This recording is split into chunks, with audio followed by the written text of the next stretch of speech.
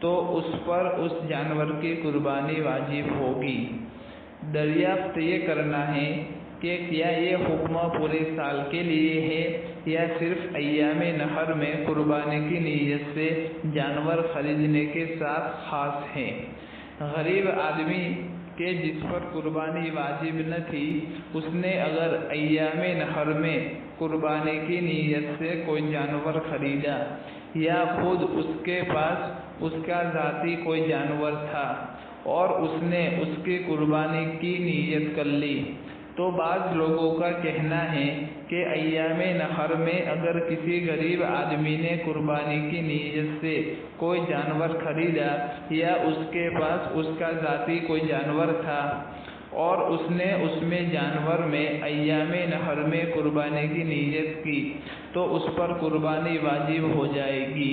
ہاں، دوسرے دنوں میں اگر یہ غریب آدمی کہ جس پر قربانی واجب نہیں ہے قربانی کی نیت سے کوئی جانور خریدے یا اس نے اپنے ذاتی جانور میں قربانی کی نیت کر لی، تو اس پر قربانی واجب نہیں ہوگی۔ کیا یہ بات صحیح ہے؟ ایام نحر کسے کہتے ہیں اس کی بھی وضاحت فرما دے۔ یہ مکمل سوال تھا جس کو میں نے آپ حضرات سے خدمت میں پیش کیا۔ اب جو اس شخص نے فرمایا ہے اس سلسلے میں بستی زیور کی جو عبارت ہے اسی کو میں آپ کو سنانا چاہتا ہوں۔ بستی زیور حصہ نمبر 3 صفحہ نمبر 35 مسئلہ نمبر 33 قربانی کا بیان باب نمبر 19۔ اس میں لکھا ہوا ہے کسی پر قربانی واجب نہیں تھی لیکن اس نے قربانی کی نیت سے جانور خرید لیا، تو اب اس جانور کی قربانی واجب ہوگی۔ یہ مکمل سوال تھا جس کو میں نے آپ حضرات کے سامنے بیان کیا۔ اب اس کا جواب یہ ہے کہ اگر کوئی غریب آدمی قربانی کی نیت سے کوئی جانور خریدے گا تو اس پر قربانی واجب ہو جائے گی، کیونکہ غریب آدمی کا قربانی کے لیے جانور خریدنا منت ماننے کے مترادف اور منت ماننے جیسا ہے۔ اسی کو بدائع الصنائع میں علامہ کاشانی رحمۃ اللہ علیہ نے لکھا ہے کہ غریب آدمی کا قربانی کی نیت سے کسی جانور کو خریدنا یہ منت ماننے کے مترادف ہے، جیسے لِأَنَّ الشِّرَاءَ لِلْأُضْحِيَّةِ مِنَ الْفَقِيرِ كَالنَّذْرِ بِالتَّضْحِيَّةِ بدائع الصنائع جلد نمبر 5 صفحہ نمبر 68 کتاب الاضحیہ فصل فی انواع کیفیت الوجوب مکتبہ دار الکتاب العلمیہ بیروت۔ اسی طرح فتاوی عالمگیری جس کو فتاوی ہندیہ کہتے ہیں اس میں لکھا ہوا ہے کہ قربانی دراصل 2 طرح کی ہوتی ہے، ایک تو واجب اور اسی طرح دوسری نفل قربانی۔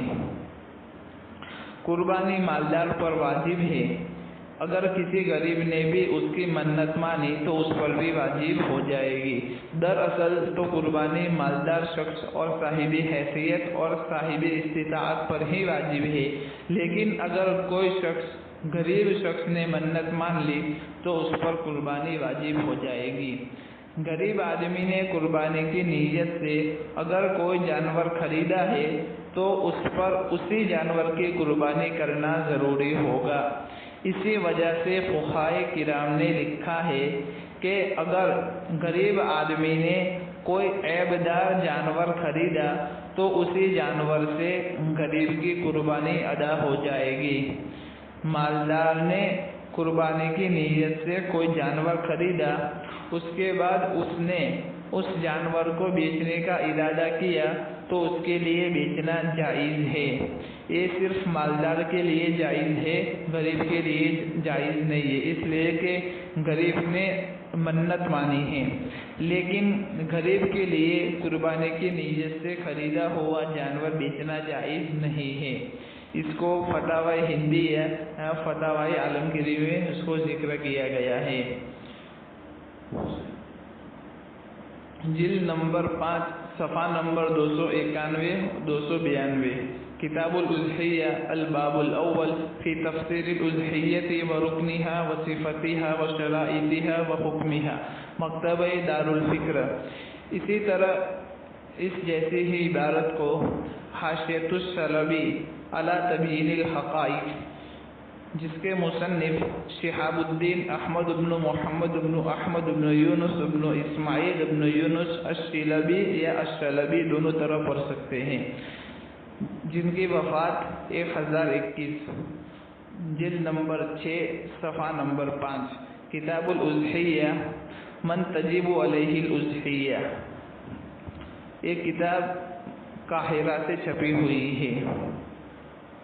اسی طرح اگر کوئی ایسا غریب آدمی ہو کہ جس کے ملکیت میں کوئی جانور پہلے سے ہو، یا اس نے جانور یوں ہی خریدا ہو، بعد میں وہ اس جانور کی قربانی کرنے کا ارادہ کرے، تو محض ارادہ کر لینے سے اس جانور کی قربانی اس کے ذمے واجب نہیں ہوگی. اس کے لیے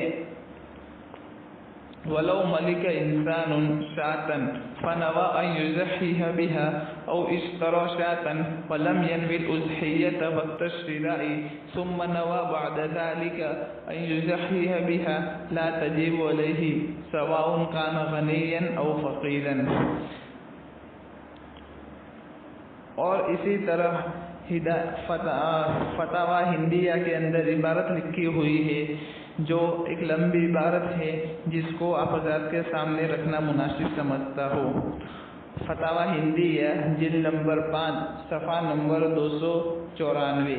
کتاب الاضحیہ الباب الاول فی تفسیر الاضحیۃ ورکنها وصفتها وشرائطها وحکمها، یہ مکتبہ دارالفکر سے چھپی ہوئی ہے. اس کی عبارت ملاحظہ ہو: ولو اشترى شاة للأضحية ثم باعها واشترى أخرى في أيام النحر فهذا على وجوه ثلاثة. الأول إذا اشترى شاة ينوي بها الأضحية، والثاني أن يشتري بغير نية الأضحية ثم نوى الأضحية، والثالث أن يشتري بغير نية الأضحية ثم يوجب بلسانه أن يضحي بها فيقول لله علي أن يضحي بها عامنا هذا. وفي الوجه الأول في ظاهر الرواية لا تصير أضحية ما لم يجبها بلسانه. وعن أبي يوسف رحمه الله تعالى عن أبي حنيفة رحمه الله تعالى أنه تصير أضحية بمجرد النية كما لو أوجبها بلسانه، وبه أخذ أبو يوسف رحمه الله تعالى وبعض المتأخرين. یہ عبارت فتاوی ہندیہ کی ہے. اور اسی طرح فتاوی قاضی خان علی حامش الہندیہ جلد نمبر 3 صفحہ نمبر 346 پر بھی یہ عبارت موجود ہے. اس لیے بستری زیور کا مسئلہ اپنی جگہ پر درست ہے. چنانچہ غریب آدمی نے قربانی کی نیت سے ایام نحر یعنی 10ویں ذی الحجہ، 11ویں ذی الحجہ اور 12 ذی الحجہ کو کوئی جانور خریدا یا اس سے پہلے خریدا تو اس غریب پر قربانی واجب ہو جائے گی اور جانور کو بیچنا جائز نہ ہوگا. فقط واللہ اعلم بالصواب. السلام علیکم ورحمۃ اللہ وبرکاتہ.